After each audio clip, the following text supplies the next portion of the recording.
Hello and welcome back to another episode of Political Agenda with me, PJ Thum. I am here at Progress Singapore Party headquarters today to speak with Wendy Low and Terence, soon two PSP members. But before that, I am wearing a blue batik shirt. We're sitting behind a grey table and in front of a Progress Singapore Party backdrop. My pronouns are he, him. This is a production of New Narrative, and if you enjoy what you hear today, please do join or subscribe to New Narrative. We are funded entirely by members. We really do need your support to keep producing all of this work. So go to newnarrative.com/join to join as a member. It's just $52 a year, or go to newnarrative.com/donate to donate. And now, Subhash. Stay where you are. We've come way too far. Where you think that you're gonna go? This is utopia. Please stay where you are. We've come way too far. Wendy and Terence, would you like to introduce yourselves and describe yourselves and your pronouns? I'm a she. Is that She, her. Yeah? she, her? That's Okay. what pronouns do people use? Sorry, I'm not used to this format. But yes, Wendy Low, and currently I'm leading the Women's Wing in Progress Singapore Party. I practice intellectual property and technology law. And yeah, it's been a great time since joining Progress Singapore Party. I have ran an election in 2020 last year, and that was at Tanjung Pagar, and that's probably where I got to work a little more closer with Terence as well. Right. As my fellow For our running mate. visually disabled viewers, could you just describe yourself, like what color shirt you're wearing so that they can picture you in their heads? I'm wearing a checkered blue t-shirt, blue pants, and shoes because I had to run here because I was running a little bit late. Yeah. Cool, thank you. Terence? All right. Hello, everybody. My name is Terence Soon. Currently the head of Youth Wing and the Progress Singapore Party. And like what Wendy said, I also was one of the candidates for the PSP in last year's general elections. And I also ran together with her in Tanjung Pagar GRC itself. So yeah, it was a very interesting experience. Currently I'm wearing a red plaid shirt and sitting to the right of Wendy, and pronouns be he, him. Cool, awesome. And you're a SIA pilot, Terence? Yes, correct. But obviously you haven't flown much. Not much at all, unfortunately. Yeah. Okay, well, I guess that gives you a bit more time to work with the Progress Singapore Party and get involved with things. Okay, so I guess New Narrative is very interested in this current series of Political Agenda to talk to younger people who are trying to make a difference in Singapore. If you've seen our podcast, we've been talking a lot to younger activists and also people who represent minority activists. So, which is why I'm really pleased to have both of you here. You're definitely, trying to make a big difference for youth and for women, respectively. So, the first question I have really is how you got into politics. What's your story, and what led you to become politically active and then join the PSP? Wendy, why don't we start with you? I have never had any personal aspiration to join a political party, actually, and I think it started with Dr. Tan running in the presidential election in 2011. Of course, I was rooting for him, but then history took its course. And after that, I remember watching a specific YouTube video of him playing the ukulele. I remember that. And I was very touched by how he conveyed the message that even though he didn't win, but he was there always ready to serve.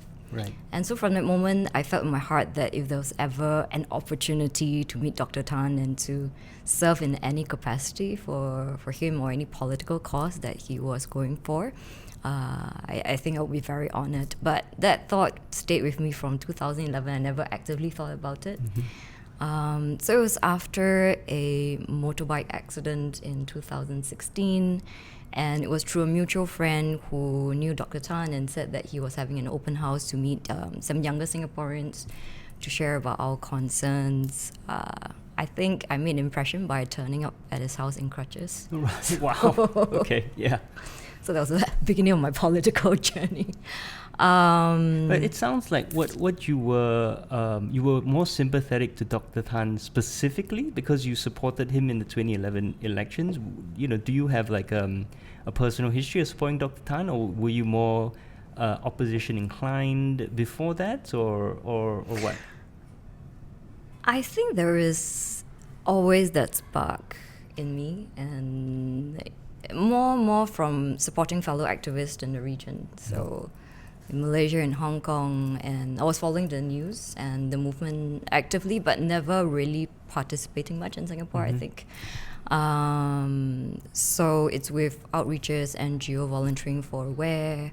I was doing NGO work in Hong Kong for a period as well. So Right. it's through all those interactions I got to know a fair bit of ground issues. Right, But I can't say that I was very politically active in Singapore. right. But when Dr. Thum came up, I think I was very moved by his sense of servant leadership. Mm-hmm. So I think that was really the start when I felt that, that was a leader that I was prepared to follow if there was a time to serve. Oh, awesome. Terence, how about you? How did you come to join the PSP? Well, if you're looking at the history of political awakening, if you want to use that word, it actually didn't even start in Singapore. I was kind of following Barack Obama. Right. So he's the one who actually made me want to, in a way follow how policies work. But in terms of Singapore politics, it really is down to one person, I would put it, in the 2011 elections, but not the presidential elections. It's the GE, and that person is actually Nicosia. So yeah, she's, at the point of time I was 21, she was 24 or something like that. So someone who's just barely older than you, right, and running such a good campaign, so eloquent, and you just admire the kind of courage that she has. And of course, for those listeners who don't know, Nicosia is now incidentally the head of youth wing in the Workers' Party, so kind of my counterpart, which is quite weird seeing how things actually turned out in this way. But for PSP wise, following how Doc from the first PE and then the second time when he tried and he became Tanjung Block, right, when they blocked him, and it really kind of stirred something in me to want to in a way not see anything like that happen again in the country, where the ruling party can just at a whim and fancy just introduce some new legislation for if you want to put it in for their own benefit. So that's kind of what spurred me to want to know more about PSP when Doc actually came out with the news conference about it, and he said he needed more people to join him, and so I just decided there and then, okay, I'm just going to sign up, even though I never wanted beforehand to join any other party. Right. Yeah.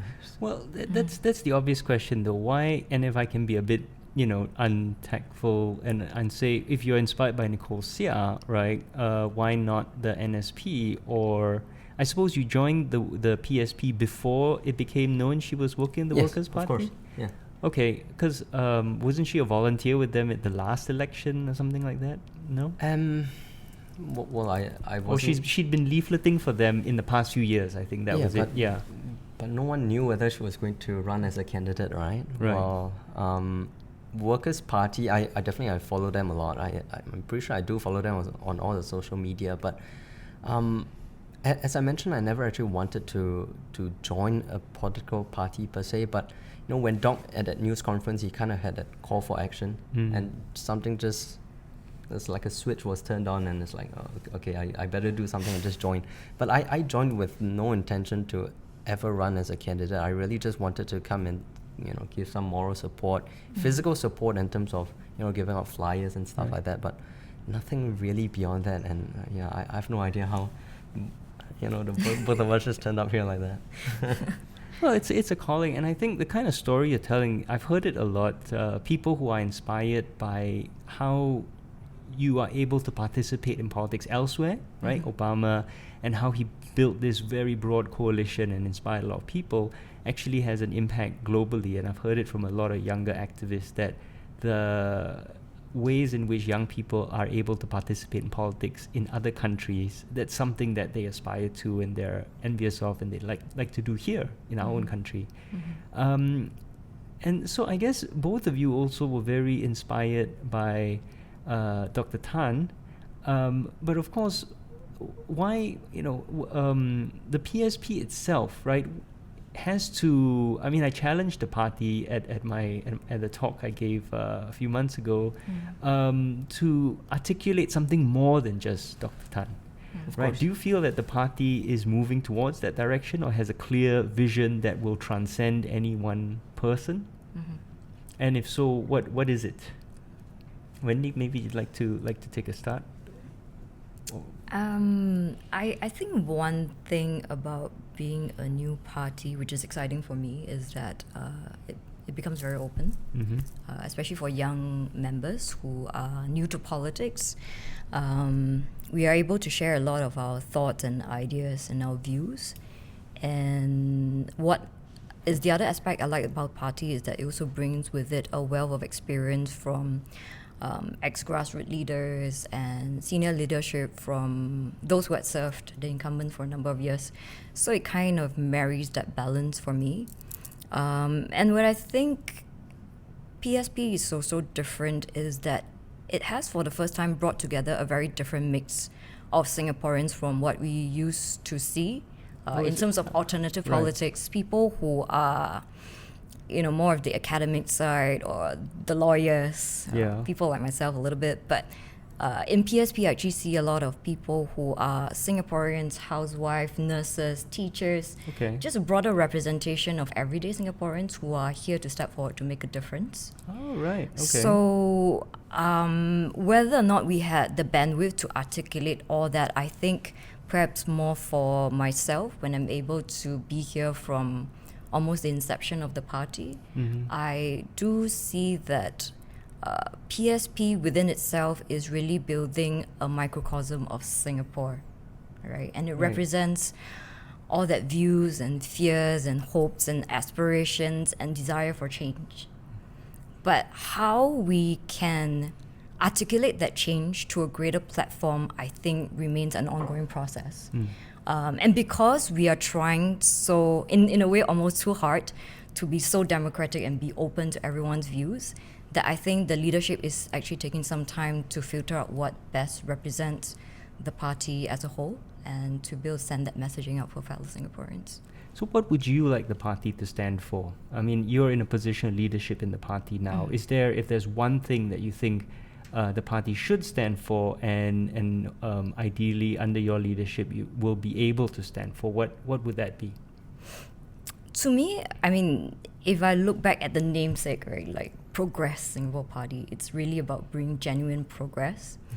And to make progress, I think for a start, where I would like to look at is to really have open and authentic communications amongst ourselves and amongst the public, especially the women that we're reaching out to through Women's Wing.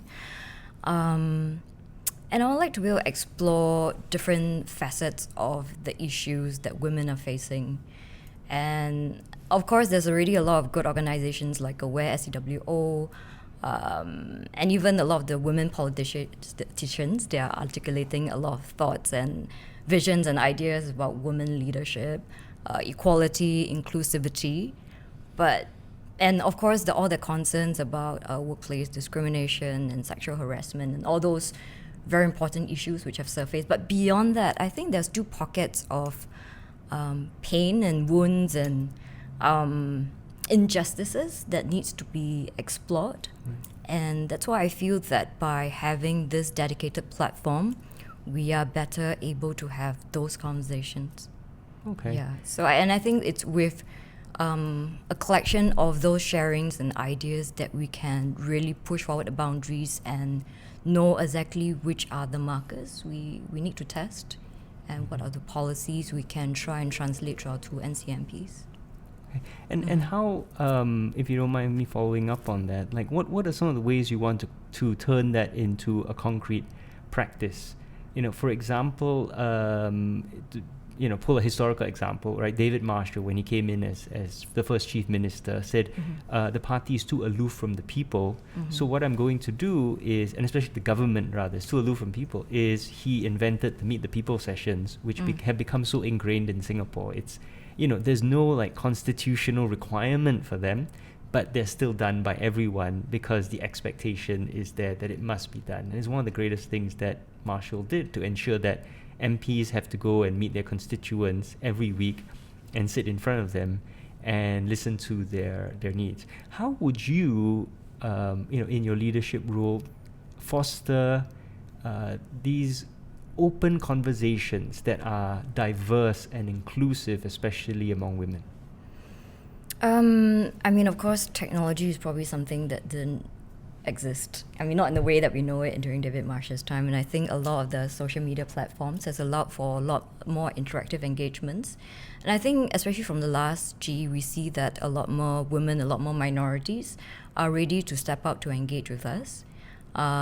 So without spilling too much beans for the Women's Wing launch, but we do have a very good representation of women from one of our speakers who was from the team of the Singapore Women's Everest climbers, to, of course, Hazel herself as a new women politician, and Pretty Please, who's also very active on the social media. So we are getting, well, I wouldn't call them everyday Singaporeans because not everyday Singaporean would go climb Everest, but but we have people who are more ready to step forward, I think more than a decade ago, who's ready to say that, look, you're a political party, an alternative political party, but I'm ready to share my voice with you and be able to use that voice to amplify to a greater audience on your behalf. And that for me is empowering, and I actually appreciate a lot of that trust that is given to us, especially as a new chapter, to bring forward that discussion. Great. Yeah. Okay, so this podcast should be airing on the 29th of January. So as people listen to this, it'll be tomorrow that your launch is happening. And we'll come back to, you've mentioned a lot of things which I'd like to pick up on. But let's go with you, Terence, because same question for you. What is the PSP's vision, and how would you, and what part of that, I suppose, resonates the most with you, or what would you want to be part of the vision? Right. Okay. Well, the PSP's vision is pretty much all about having more equality for the people, right? So equal rights, equal employment, all that sort of things. Because what's our core value? Essentially, we're talking about justice, democracy, equality, progress, and peace, which is what you can find in the Singapore Pledge. But yeah, if we want to summarize what we stand for, beyond just a compassionate society, we want to look at a society where it's not just led based on meritocracy, because I think there's quite a lot of discussions nowadays about how the cons of meritocracy, but we want to be able to give everybody an equal footing, right? Because if say you're born in a much wealthier family, you are exposed to more opportunities that might allow you to be in a different standing in life. That's not cronyism. That is still under meritocracy, actually, because now you have more tuition, for example. Your parents are able to get more resources for you, so you are able to get to a better school, find a better job. And while that is meritocratic, but however, is it an equal footing for people? It really is not. So I think the PSP is really trying to push for that. And of course, in terms of gender equality, right, and that's where we're looking at the women's wing, the glass ceiling for women and stuff like that.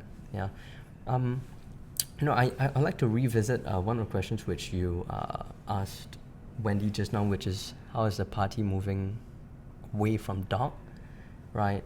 Because Doc ultimately is the face of the party. I think that would definitely take time, because if you ask anybody out there in the public, they're only going to say it's Tanjung Pok's party, right? Yeah. For now.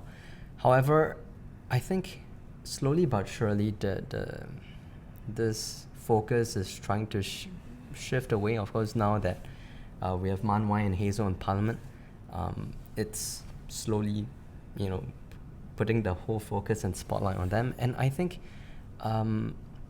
within the party itself, internally, we have so many different kinds of people, right? We have such a good diversity, and that actually leads to many different kinds of leaders, and need not necessarily be the head of women's wing, head of communications, head of whatever other departments that we have, but leaders in their own right. And these are people who, they might have joined the party, like both of us, initially for Dr. Tan. However, they'll be able to develop themselves, through time, right? And through the exposure with the kind of work that we're doing, be it on the ground and policy or wherever.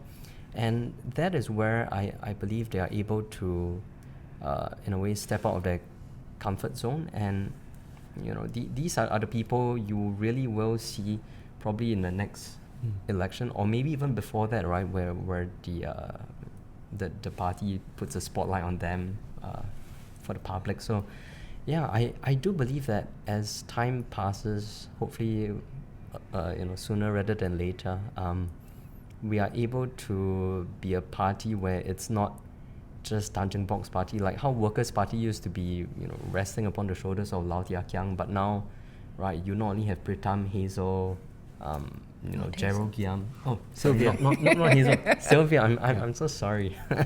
Yeah, and Do not outsource our talent. Oh, I'm so sorry. Yeah, and they have 10 parliamentarians now, right? Which is so awesome. So, I do believe that is definitely achievable for PSP. Whether or not it can be done in the next GE, the following GE, or whatnot, it's all a matter of time where people mature and they are able to take the mantle on themselves. Yeah. If I can pick up on this theme of equality, which Sure. I'm really glad you picked up on, and which is up here behind us on the backdrop, right? Yeah, I should just look behind for the core values just now. How do you ensure equality of opportunity within the party itself as a first step, right? Because it's very difficult to create equality of opportunity in society Sure. as a whole.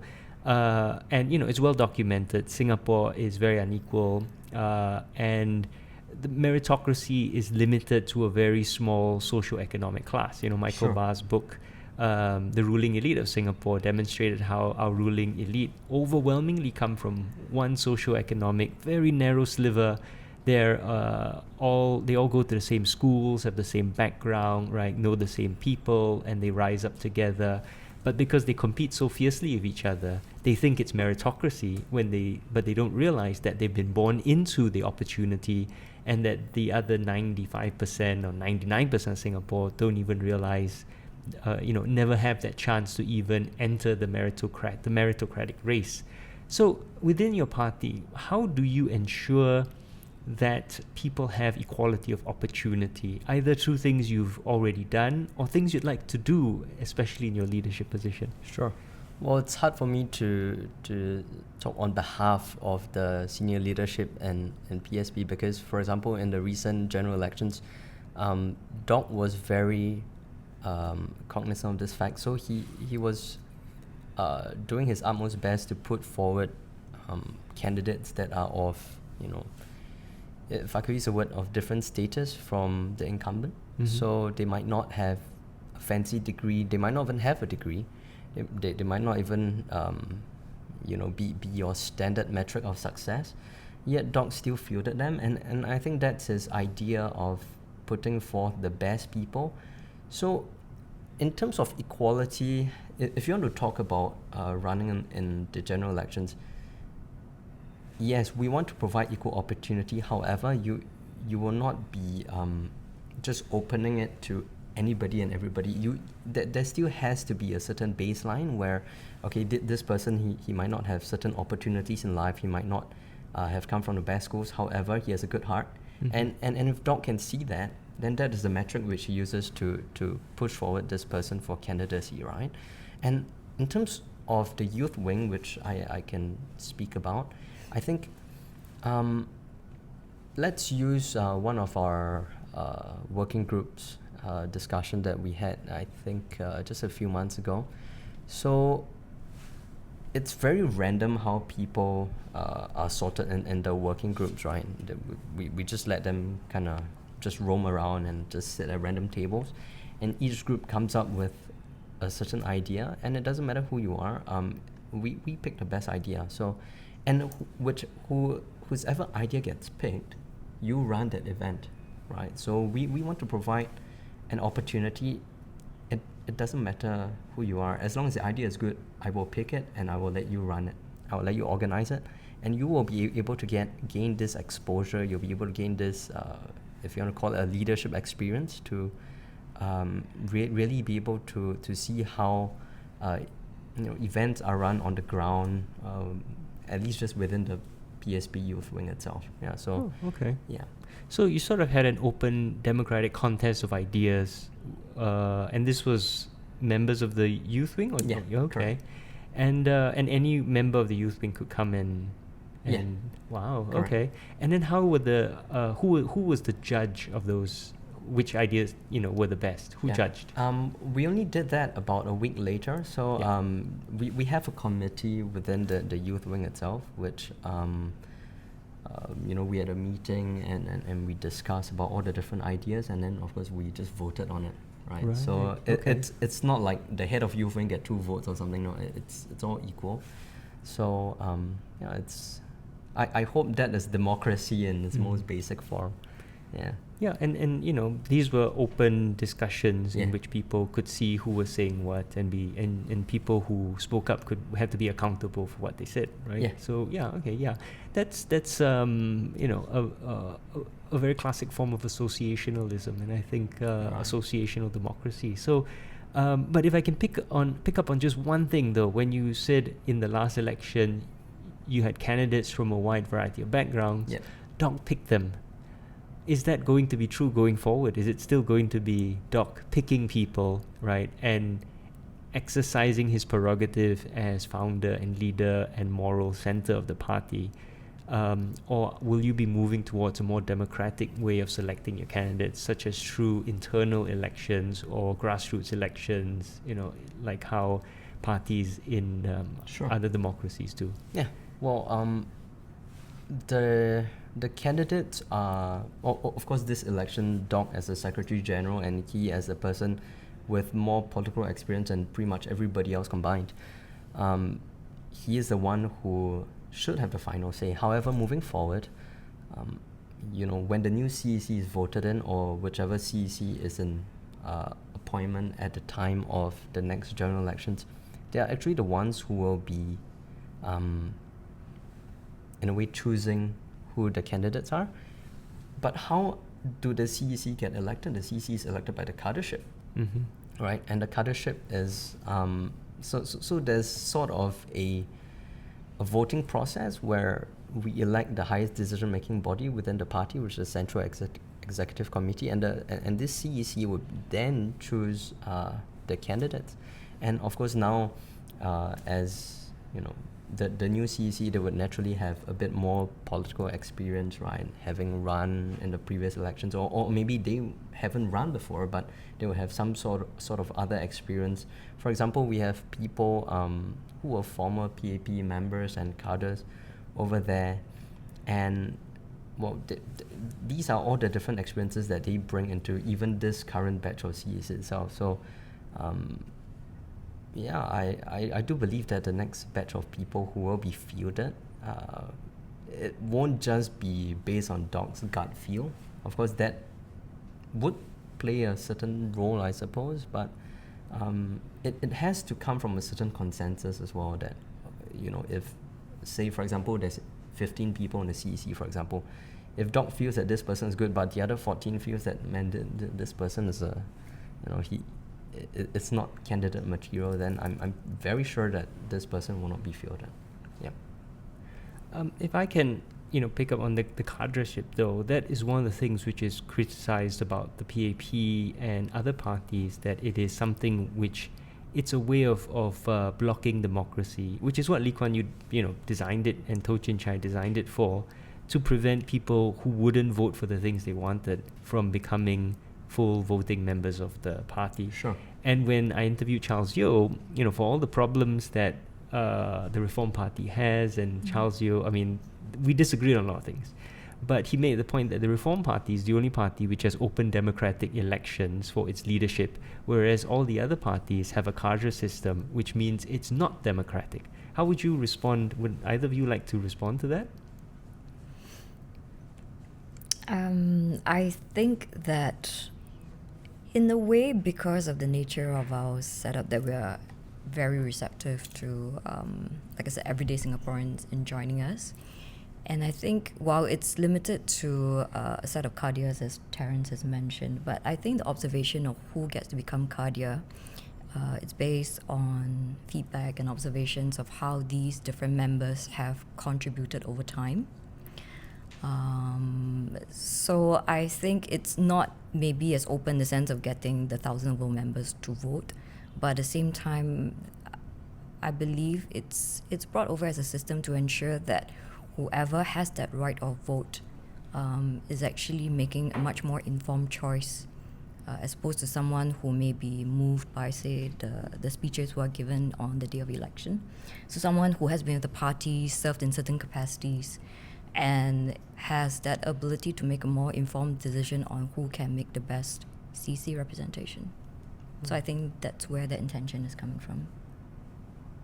So if we can focus a bit on you, Wendy, for a while, because this podcast is going out, of course, the day before the launch of the Women's Wing, right? So could you tell us a bit about the Women's Wing and how it relates to the party as a whole? You know, and this is something I'm going to ask both of you because I'm very curious. What exactly is a Women's Wing? What does it do?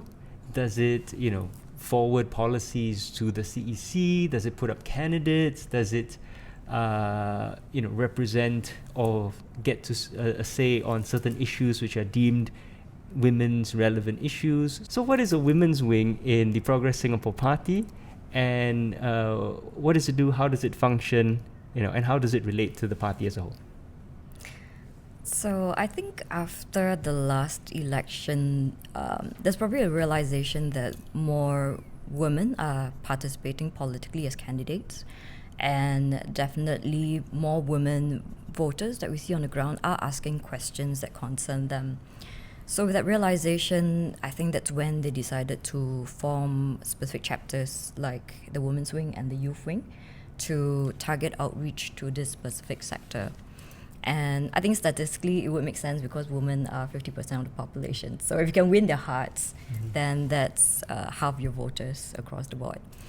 And how we relate the chapter with the party as a whole is, very generally speaking, all our women members are part of the Women's Wing. But it's a voluntary choice whether they want to serve more within the Women's Wing in various subcommittees and different capacities, or would they choose to be more active with the ground outreach, like in different GRCs and SMCs that we have contested in. So structurally, there is that division. Right. Within Women's Wing, we have tried to offer support in terms of policy discussions. So as I mentioned earlier, we do plan to be diverse in our outreach on dialogues to women of different class, minority groups, background, different levels of political and activist engagement to get as much views and representations from the ground, and use that as a funnel to feedback to our policymakers, our NCMPs, to see how they can present the best questions that concern the ground. So some of them could involve issues about education for the children, could involve issues about foreign spouses, as has come up recently. Right. And so that's one part of the engagement we're looking at. The other is by direct participation. And I think randomly, just by a survey of some of our women members, we've tested them about their familiarity and their concerns about issues on women leadership, workplace harassment, discrimination. And I think the reality is that because a lot of these concerns probably reach out to a very small minority, if you're looking at leadership, it's probably that top 5% or so who have that aspirational desire, or people who face a certain level of discrimination or harassment. it's probably widespread, but maybe for a vast majority, that's not their immediate concern. But it's issues of education, healthcare for their parents, CPF, and it's the bread and butter that really relates to them. And so I think that's where we want to do really dedicated dialogues to see how we can better refine policies to address some of these concerns and needs. Yeah. So can I just clarify before we get into some of these issues? Institutionally, the head of the women's wing, the ex officio in the CEC, or are you elected separately as women's wing and CEC member? What is the relationship of the head of the women's wing of the CEC? For now, I'm an ordinary member, and Okay. so it's that there is an informal structure called the restructuring committee. So Okay. it's part of that new setup after the election, where there are certain chapters and functional group heads, where we do have a monthly meeting to kind of update each other on the progress of our programs. Beyond that, as to a formalized CEC position, that really depends on the next election that's coming up. The next internal CEC election. Oh, okay. So has it's been proposed that the women's wing leader is automatically part of CEC, or is there a specific proposal there? I'm not hearing any news yet, Terence. Well, yeah. I think they keep us in suspense to make us work hard, and and so if we perform, then maybe there might be a Well, chance. it doesn't really matter actually, Yeah, because I think- we're all just contributing in our own right. Whether or not you're on the CEC, you are still doing the same kind of work, isn't it? Like you're still championing women's causes. We're still championing youth causes. Right, but leadership matters, right? Is any member of the CEC right now a woman? Yes. Okay. Hazel, is it, or who? Hazel has stepped away to dedicate her time to her NCMP role. Okay. But there's Chika, there's Peggy, Okay. yeah, who are in the CEC leadership position. Okay. Okay, cool. And about yourself and your role, did you have to run for this role? Were you elected by the women in the party? Or were you appointed? I'm appointed. Okay. Yeah. So again, this comes back to the question, right? Is that democratic? I see that curiosity over your face. Yeah. I mean, you're a political party which wants democracy, so it's an inevitable question. If you don't mind me asking, like, shouldn't the head of the women's wing be elected by the women? Okay, so I think we are in a unique position because firstly, it's a new party. Second, Okay. I think that decision to restructure came very quickly after the election. So it's not just the women's wing and youth wing, but also a few other functional groups that were quickly formed. Okay. And again, I think from my experience at the party, a lot of it's really based on participation, the way you have maybe conducted yourselves amongst different groups of members and volunteers, and based on feedback. And with all that information, the leadership has probably certain views who could probably kickstart that formation. And it's with a very clear understanding as well that we are here to hand over our position to the next immediate person who will be democratically elected. So we are more or less here to just form the initial committees to make sure that there's a running group Right. straight after election, so that we can channel all the excitement and energy and that willingness to participate readily into a group, so that can kick off very quickly, and perhaps in 1 or 2 years' time, then I definitely foresee a democratic election for the women's wing position. Okay, that's fair enough. I mean, you're starting up. You are, Yes. as I'm the it's startup. important. Yeah, it's important to remember you are a very new party, and it's very common for organizations to create. I think they're called pro tem committees Yes. to start things up. So that's your position. Would you be interested then in running it for this position again in a few years? I suppose it's a bit early to ask, but I'm very interested in, I guess, your agenda for the next 2 years. What do you want to achieve as head of the women's wing? What are your priorities while in office? Apart, of course, from like creating a strong institution, but are there specific policies you're interested in? Well, I think for policy implementation, it doesn't need for me to be in a leadership position. And as I said from the beginning, politics was never the aspiration for me. But because of this opportunity where I was given that chance to serve in a political capacity. And I felt that because I have ideas and thoughts that have been in my head for a number of years, that I thought I could contribute to a greater public, that probably best explain why I'm doing what I'm currently doing. So I'm not here to make sure that I would stay in this position for the next 2 or 3 years. But if you're asking me about policies that I would like to see through that get put forward in Parliament and hopefully get implemented, Yeah. I would say that income inequality and I think some of our articulations about minimal living wage is something that's very close to my heart. And I think the progress of a society to me is always measured by how our weakest are doing, as a community, and especially where we have the resources to help and support. We should be paying particular attention to see how those resources can be better distributed. Yeah. Okay, can I ask then about some specific issues that you've raised? I mean, the first one you mentioned with the beginning, you used to volunteer with Aware, and Aware, of course, has had a recent survey which showed a lot of women experience sexual harassment in the workplace.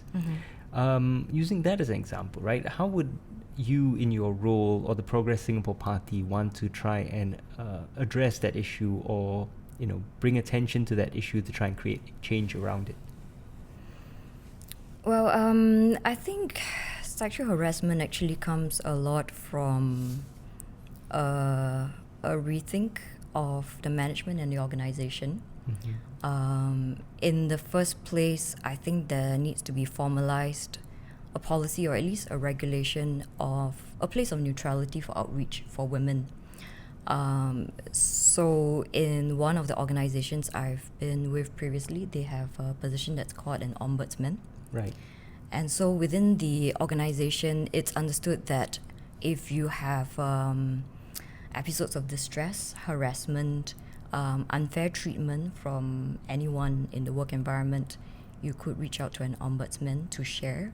And it's on the understanding of confidentiality. And I think that's important for someone who is feeling a lot of distress at work, and especially where there's economic pressure perhaps to keep that job. There needs to be a neutral channel, a neutral outlet for that victim to sound out his or her distress. Right. And I think harassment can, in my mind, happen to both men and women. Right. Especially if we are at the same time advocating for seniority in women leadership. And I think harassment, to some extent, it's translation of power, right? And whether you can misuse that power to achieve certain advantages or gains for that moment, in causing someone distress. And I think for beginning at a very practical level, we should be advocating for that place of neutrality and that person, like a privacy data officer, right? I mean, when you can legislatively implement for such a position and enforce that organizations of certain capacity should have someone like that, then I think it's not just sexual harassment and discrimination, but a lot of the unfair workplace practices can probably be visited within the organization itself. And that person hopefully also have the best understanding of the workflow, the management processes, to see what are some of the solutions that can be optimized for that situation. Okay, that makes a lot of sense. The problem is, of course, and this is always the problem, like interviewing anyone in the opposition in Singapore, you don't actually have the power to do any of that, to legislatively say companies must have an ombudsman, or to create a nationwide office for whistleblowing, or to force people to have companies rather have a privacy officer.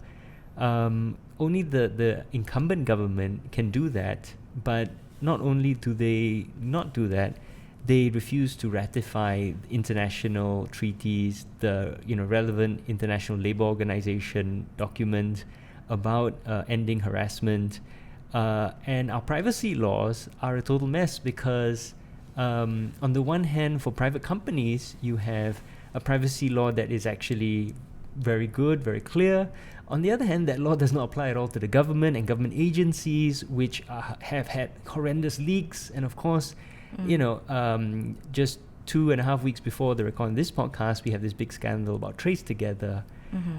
So the question then becomes, right, well, is there something, how does the opposition fight for something like this? How do you actually make a difference on when the problem is so systemic, right? As opposed to say, there are individuals who are poor and have fallen through the cracks and you raise attention to them, we can do that.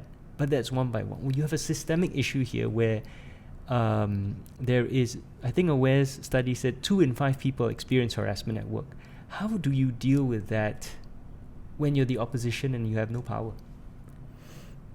So I think coming back to your main concern, which is being the opposition and not having power, like I said, I think power comes in many different forms.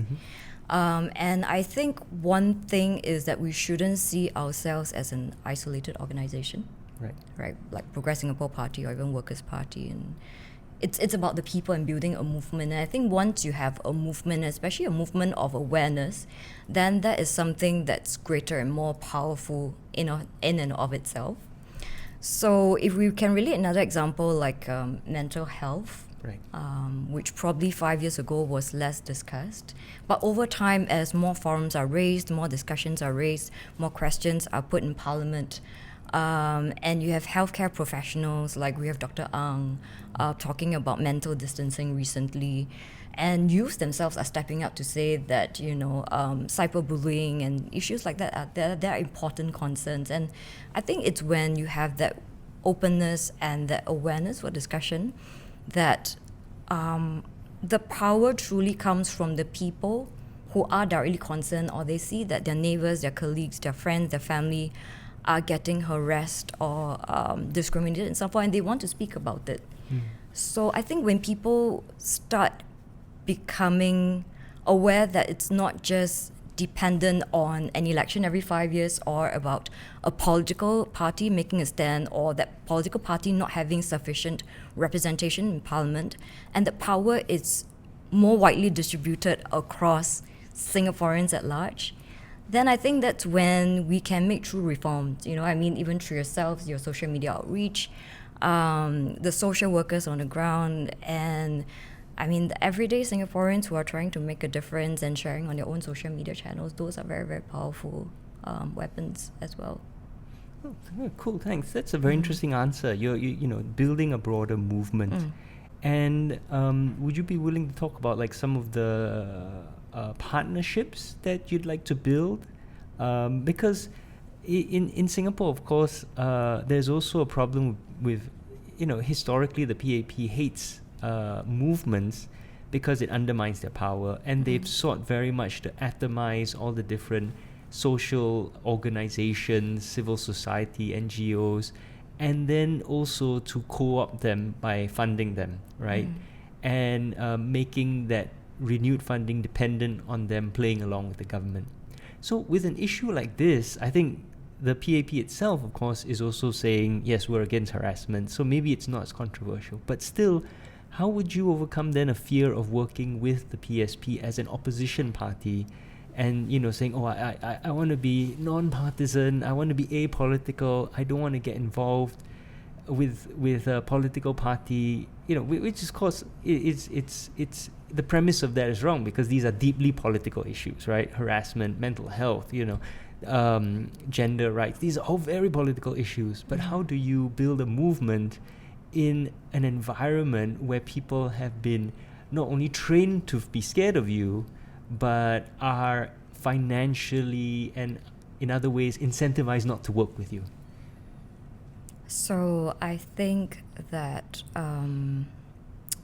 for a start, when I talk about a movement, and I relate a little bit of that to the Hong Kong experience, right? The movement comes from people.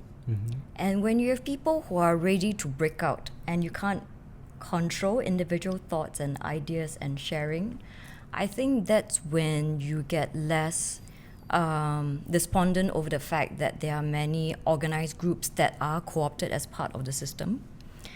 And that's why I think for us, it's not so much that we need to specifically work with specific organizations or NGOs, but through a collective outreach, ensuring that there are just individuals who are stepping up, people who are not in the system, or they might be part of the system, but they themselves are prepared to be neutral enough to just say, I'm prepared to have a conversation with you. I'm prepared to have a conversation with PAP Women's Wing or the Workers' Party.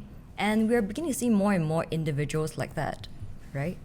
And I think when people start realizing that there are individuals like that, and I think as Terence mentioned when he was inspired by Nicosia, and even for us when we're having younger and more diverse representations through the last general election, I like what AOC has once shared about courage, right? And it takes one person to be the one standing out to be the target board, and it takes a lot of courage in the first time that you do it. But as more and more people are standing up, then it takes less and less courage because it becomes normal. And once you normalize the experience, then that's when you take away the fear as well. And so for us, quite apart from the ongoing ground engagement, I think one of the process which is important for me, whether or not I remain as a women's wing chair or with the party even in the long term, it's really to normalize this experience that by myself, as an average Singaporean working adult, family, having gone through certain experiences in life, I'm prepared to be here and there's nothing to be afraid of. And I think that's an important stand to make. Cool. That's great. Is there a particular issue that you personally you'd like to take a stand on? Is there something, that you're going to offer leadership on, any particular issue really close to your heart? So like I said, the idea of... So recently we looked at a model called the Sustainable Livelihood Framework. Okay. And I found that model interesting because it does offer a framework from moving someone from a survival mode into an aspirational mode, which is a sustainable livelihood. And, a lot of times, a lot of the conversation I feel right now, it's limited to the initial cycle of survival and even policies like minimum living wage, retraining. It's a lot about survival. But I think in the current generation, maybe in the next 5 years, in the next 10 years, more and more women, more and more Singaporeans are really looking to the aspirational side of things. Right. And they realize that inequalities, it's important to address, and there are specific policies that we're advocating. But at the same time, for a large number of Singaporeans who are in the middle class, the PMAPs, what they want for themselves and their children are bigger questions of environmental sustainability, their livelihood sustainability, apart from going to my work from 8 o'clock to 8 p.m., right? What is it that I'm working towards? Yeah. What is that aspirational model? And what is that sustainability in this working model? I mean, even we're exploring co-working arrangements, is that sustainable? Right. And in that model, I was interested to explore this Japanese concept of ikigai. So recently there's some discussions I see online about finding your ikigai. And Can you explain that to our audience? I don't know what that is. Okay, I'm not sure if that traditionally translates to a political policy, but it's really coming to a point in the life, and I think through different facets of policies, we hope to bring it to a point where the average Singaporean feels that the work that they're going to is where they find passion and meaning. Right. That it's sustainable for them to maintain their family. And that it's also sustainable from a larger viewpoint of the environment, the community, the cultural beliefs, the aspirations. So I think it takes a more holistic form of what livelihood should look like. Okay. Are you familiar with What's Enough.sg? The research by those social scientists about minimum sustainable incomes for Singaporeans. That's also been very interesting. And I think by the time this podcast comes out, we're going to have released an article on New Narrative. Check it out, everyone, newnarrative.com, about how much hawker food should cost if hawkers are going to have a sustainable income rather than a minimum living standard, but rather an income which allows them to actually participate fully in society and be, and have the dignity and respect due to them as human beings. So I think that's very much, also part of what you're getting at. I think that's a really good aspiration. Can I ask you one more like tough policy question? Is that okay? You already asked a lot of tough policy questions, but I'll try. Okay. You mentioned earlier foreign spouses, and this is actually something that is, of course, as long-time viewers of this podcast know, really important to me because my wife is Filipino, and she's a PR, she's applied for citizenship, not gotten it, even though she has a Singaporean son. Why that is, of course, it's a total black box. Right, and so today we live in a Singapore where 1 in 3 marriages are between a Singaporean and a foreigner, and I think it's let me check my notes here, 1 in 5 citizen births to such a couple where you have a citizen and a foreigner, and it's women who are disproportionately represented among low-income spouses disadvantaged by this. But the government has been very steadfast in not saying that there is, not even an automatic right to be here if you're married to a Singaporean, but not, refusing to be even transparent about the criteria and what, how you can become Singaporean. Instead, you just apply and it's yes or no, so not even a PR, right? A long-term visitor pass or permit. Is it pass or permit? Well, the just the right to stay here for a long period of time, not even enjoying the rights of being a PR. So, there's the all the subsidized healthcare, for example, education for your children, right? Just the right to stay here is not even automatically given if you're married to a Singaporean. So here we have an intersection of two very complicated things, which is women and immigration, which is another very hot button issue. So what's the PSP's position on this? I can't say I am speaking on this on behalf of the party because I think it's a new discussion point that came up. But maybe I'm just sharing a little bit more based on my ground observations. So during the election period, we visited one particular family, Indian Singaporean with a wife who was from India. And if I recall, they have 2 children of university age. So the wife has been here for the last 20 over years. And what was particularly striking about that visit was that she was just lying in bed. The husband was speaking to us. And she had chronic illnesses. And because of that, the hospitalization care is priced at non-local pricing, so for a foreign spouse. And that's really harsh because there's only one source of income from the husband. So that prompted me to really ask, why are we being so harsh on a person who has proven her loyalty in so many more ways, right? By giving birth to Singaporean children, raising them here, and I think very shortly their children will also be going out to society to contribute. So at a very basic level, it just seems really unfair. And just reading online articles, when couples get married and they want to plan to have children, I think the certainty is crucial for them to know how long their spouse will be here. That's one aspect of it.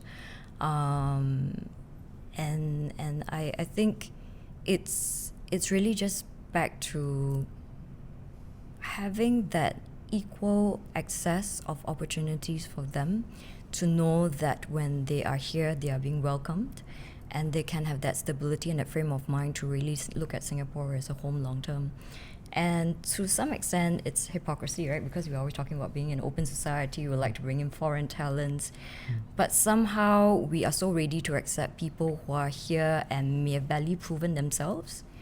But for a spouse who stayed on here for a number of years, contributed in so many ways, and sometimes may not be directly economical in that aspect, but I think that's when we need to start really having conversations about seeing people beyond our economic contributions. Yeah. And the other aspect I was sharing with my husband, as I was just talking to him about this issue last night, is the aspect of domestic violence. So if you can imagine a foreign spouse being here and having children and having a spouse who is violent, but if she's to file for a divorce, then she would face a real possibility that her long-term visit pass will get revoked. Right. Whether or not she can bring the children with her, whether it's to go back to countries like Vietnam or Philippines or China, where the children are not born into those countries and suddenly they have to potentially relocate with their mom or face the other possibility with staying with an abusive father. I think those are really hard choices for a mother to make. And perhaps in the best interest of her children, she may then feel that it's better for her to stay in that abusive marriage. Yeah, because the certainty of her getting any form of PR citizenship after divorce is definitely not guaranteed. Yeah, so I think because of all these gray areas, it forces people into large areas of uncertainty that they can't plan for their family life long term, or they get entrapped in particular situations that they are not be able to make the best decisions, either for themselves or their children. Can I ask you personally for your stance, as opposed to, let's make clear, you're not representing the party. The party doesn't yet have a clear stance on this, but would you be in favor, for example, of a clear, transparent, objective criteria for foreign spouses to a long-term visitor pass and then permanent residency and then citizenship? Yeah, for certain, I think that would help a lot, as I mentioned earlier. So giving specific time frames, having very specific criteria to know what are the factors that would make it easier or faster for them to get on certain tracks, right? So there could be a few tracks with different time frames depending on the background of these foreign spouses. And if you're looking more at family planning, maybe with more children, they could look at getting their PRs and maybe citizenship faster. So there could be different aspects of how we can collectively make this work and not see them as a liability, which I think is really unfair when you consider how open and how ready we are to take in foreign talents. Yeah. And I mean, this is it's also very, I think there's also there's a gender component, right? Because it's a lot of women are the low income spouses we're talking about, but I think there's also a racial component where there's a complicated sort of three-dimensional aim of keeping Singapore's racial mix at certain levels. And so if your foreign spouse is not of certain races, then they're far less likely to get citizenship. But the government, the PAP government, won't come out and say that. Yes. So they won't admit to certain things, right? And so I think that is also, something we need to consider. And so it goes very deep into the issue of race in Singapore, but also what is citizenship in Singapore? Who gets citizenship? What are the rights and responsibilities?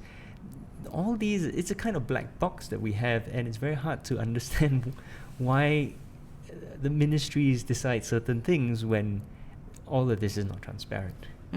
Yeah. Okay, so that's all for part one of this interview. Thank you to both Terence and Wendy for joining us, and do tune in a few weeks' time when we air part two of this interview.